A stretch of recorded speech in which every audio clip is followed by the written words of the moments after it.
Salut les copains, je vous retrouve aujourd'hui pour un petit tour avec les explications, histoire de refaire ça à vos enfants demain ou dans la semaine. Petit tour de cartes cette fois-ci, on va changer un petit peu. Comme il fait beau et que on est bientôt en été, en tout cas on s'y croirait cet après-midi, je vous ai pris un jeu de cartes thématique surf, histoire d'être un peu dépaysé. Le jeu de cartes, bien entendu, n'a pas besoin d'être spécial, n'importe quel jeu fait l'affaire. Il peut même être incomplet, il peut même manquer des cartes à l'intérieur, peu importe, ça marchera quand même. Le tour est très simple, c'est le tour de la carte perdue et retrouvée. Alors comme d'habitude, je vous montre l'effet du tour, et puis ensuite je vous explique comment faire ça pour les enfants. Alors, on mélange un jeu, on fait mélanger un jeu, d'accord? Peu importe, le jeu peut être mélangé autant qu'on veut, de la façon que l'on veut. Hop là, si on peut se la péter, on se la pète, bien entendu, et on propose à quelqu'un de choisir une carte, celle qu'il veut. La personne prend une carte, n'importe laquelle, hein, ça peut être au milieu, ça peut être à la fin, d'accord? Elle va regarder sa carte, d'accord? Donc, vous regardez la carte, je ne la regarde pas, d'accord? Et vous allez lui proposer de remettre sa carte au milieu du jeu, d'accord? Comme ceci, vraiment au milieu du jeu. Et la personne peut même couper le jeu, d'accord?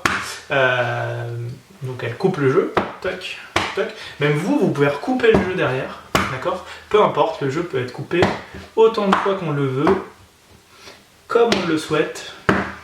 Voilà. Et une fois que vous êtes satisfait de la coupe, vous dites à la personne, je vais retrouver ta carte. Et pour retrouver sa carte, c'est très simple. Vous étalez le jeu comme ceci. Alors vous faites un bel étalement. Si vous ne savez pas faire un étalement, vous pouvez simplement parcourir les cartes comme ceci. Avec l'étalement, c'est plus sympa. Je vais vous montrer ce qu'on peut faire avec l'étalement. Hop là, alors il faut que je fasse un bel étalement, histoire qu'on voit toutes les cartes. Voilà. Voilà. Et donc, vous allez passer la main de la personne, prendre la main de la personne et la passer au-dessus des cartes, comme ceci. Un aller, un retour, et vous allez vous arrêter à peu près là. Alors là, on va prendre les cartes qui sont à peu près sous la main de la personne, et puis on va pouvoir refaire la même chose en réétalant les cartes un peu mieux. Tac, et hop, on fait passer la main de la personne, on la descend, et hop, toutes les cartes qui sont pas touchées, on les enlève. Et il nous reste 4 cartes, et on va pouvoir passer la main de la personne au-dessus des 4 cartes et s'arrêter ici. Et ça marche à tous les coups.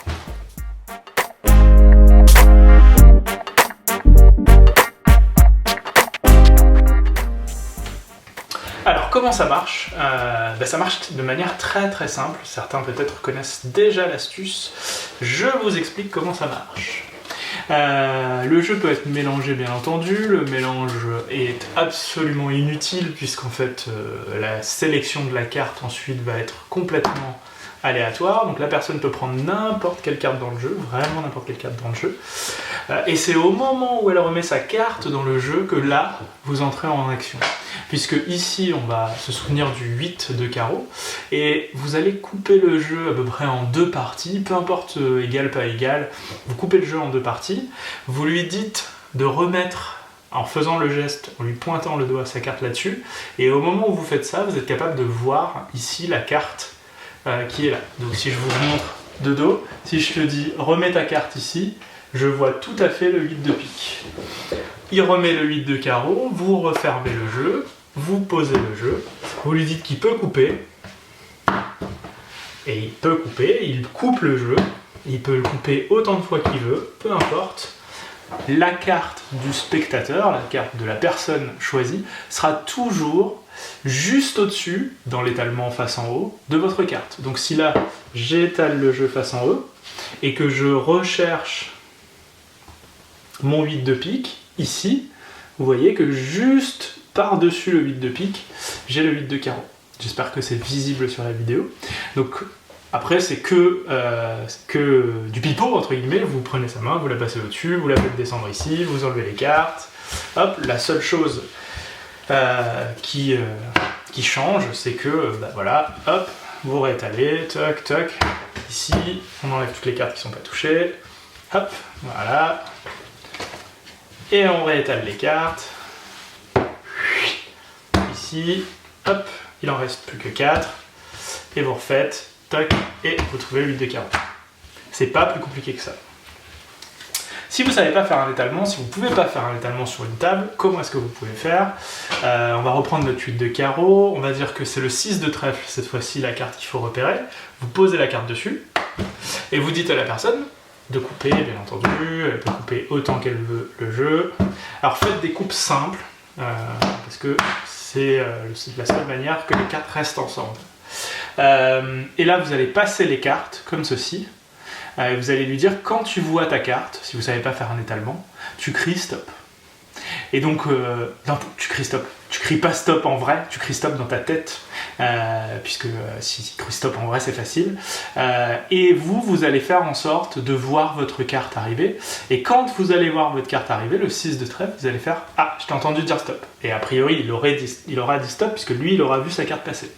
Et donc là, vous allez pouvoir dire « Je pense que c'est celle-ci », et vous aurez raison, puisque a priori c'est la carte qu'il avait sélectionnée.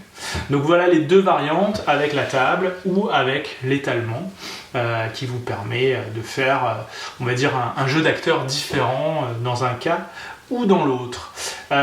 Petite astuce, ou en tout cas petit point de vigilance, il se peut qu'il arrive la chose suivante, c'est-à-dire que, imaginons que votre carte que vous devez repérer, c'est le 2 de cœur, d'accord? On va reprendre le 8 de carreau. Il est où le 8 de carreau? Il est là.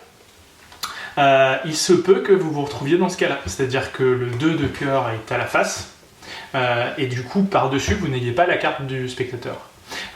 Tout simplement parce que à ce moment-là, la carte du spectateur, elle est de l'autre côté du jeu. Parce que si vous faites l'essai et que vous recoupez le jeu, vous allez vous retrouver cette fois-ci avec votre 2 de cœur et le 8 de carreau. Donc le seul cas qui est vraiment compliqué, c'est si votre carte à vous que vous recherchez, c'est la carte qui est à la face du jeu, sur la face du jeu. À ce moment-là, il faut se souvenir que la carte du spectateur, c'est la carte qui est à l'autre bout. Donc c'est pas plus compliqué que ça. Voilà. J'espère que ce tour vous aura plu, j'espère que vous pourrez épater les enfants avec, et puis je vous dis à demain pour un nouveau tour.